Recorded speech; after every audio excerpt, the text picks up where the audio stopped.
Di luar angkasa, teriakan kamu tidak bisa terdengar. Bahkan saat kita teriak pengen es krim, kita tahu bahwa supernova, asteroid yang jatuh, dan planet yang terbakar nggak mengeluarkan suara di luar angkasa. Masa sih? Gimana kalau sebenarnya kamu bisa mendengar sesuatu di sana? Yuk kita simak. Oke, balik lagi ke pelajaran SMP nih. Bunyi adalah gelombang mekanik yang berasal dari getaran.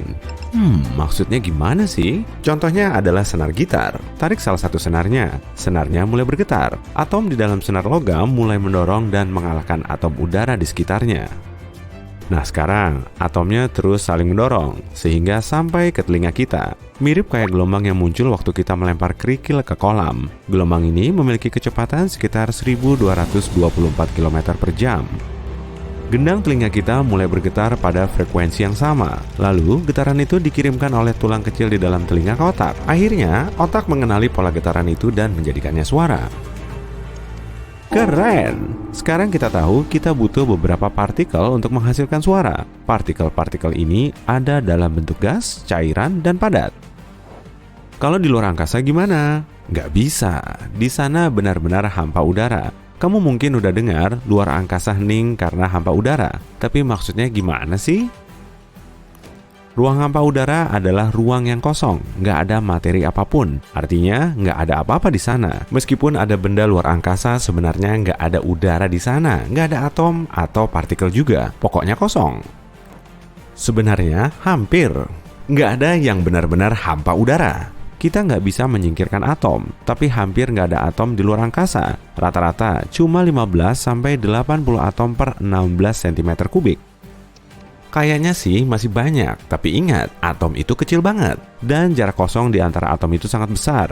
Bandingin aja, 16 cm kubik udara mengandung 16.000 atom.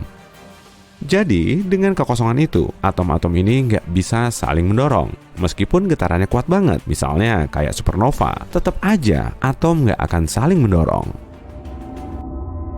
Jadi, kita dibohongin film dong. Sebenarnya, seluruh adegan luar angkasa yang keren ini nggak bersuara. Nggak nyangka kan?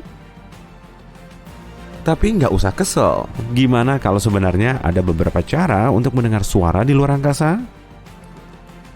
Ingat, masih ada suara di planet lain. Kalau benda luar angkasa itu punya atmosfer, atau seenggaknya punya gas, air, atau permukaan keras, pasti akan ada suara.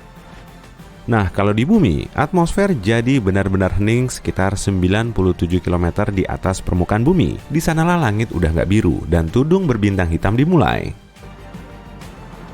Jadi, kita harus mendarat di planet lain atau seenggaknya mendekati atmosfernya buat mendengar sesuatu. Tapi suaranya bakal sangat berbeda. Contohnya, Venus, planet favorit kita. Atmosfer di sana padat banget, sampai disebut sup kimia kental oleh saintis. Jadi, kalau kamu berhasil hidup dan bicara di sana, suaramu bakal beda banget. Suara kamu bakal lebih keras dan lebih dalam. Jadi, kalau kamu pengen bariton yang enak didengar, kamu tahu harus bagaimana. Kira-kira apa jadinya kalau bumi punya atmosfer lebih padat? Apa yang akan kita dengar? Kamu bisa bayangin kalau kamu di air. Air itu padat banget. Suara di sana jauh lebih cepat dan lebih baik dibanding di udara. Pada kecepatan hampir 1,6 km per detik. Kalau kamu duduk di ruang kosong tanpa sumber suara, kamu nggak akan dengar apa-apa kan? Coba sekarang celupkan kepala ke air dan cari tahu gimana suara keheningan di sana. Nggak hening sama sekali. Meskipun kamu mengabaikan suara airnya, kamu akan langsung tahu kamu bisa mendengar tubuhmu sendiri. Aliran darah di nadi, degup jantung, bahkan gerakan jari. Serem ya? Ini bikin kita penasaran apa yang terjadi sama kita di planet dengan atmosfer lebih padat. Pasti gokil ya? Kita bakal mendengar semuanya, mulai dari hewan yang lari sampai gerakan lempeng tektonik. Mungkin kamu bilang, yang benar aja, di planet lain jelas ada suara. Tapi tadi kamu bilang kita bisa dengar sesuatu di luar angkasa kan? Bener sih, misalnya di awan debu antariksa bisa ditemukan dimanapun di luar angkasa. Mungkin dari sisa bintang atau benda lain. Dan di tempat ini semuanya sedikit lebih padat. Artinya, mungkin ada awan debu yang partikelnya saling berdekatan, dan itu berarti partikel itu bisa menghasilkan suara. Tentu saja, suaranya bakal pelan banget dan merambat pada jarak dekat. Tapi mending daripada nggak ada kan? Oh ya, kita juga udah merekam satu suara luar angkasa asli. Suara itu berasal dari galaksi Perseus yang lokasinya 250 juta tahun cahaya dari kita.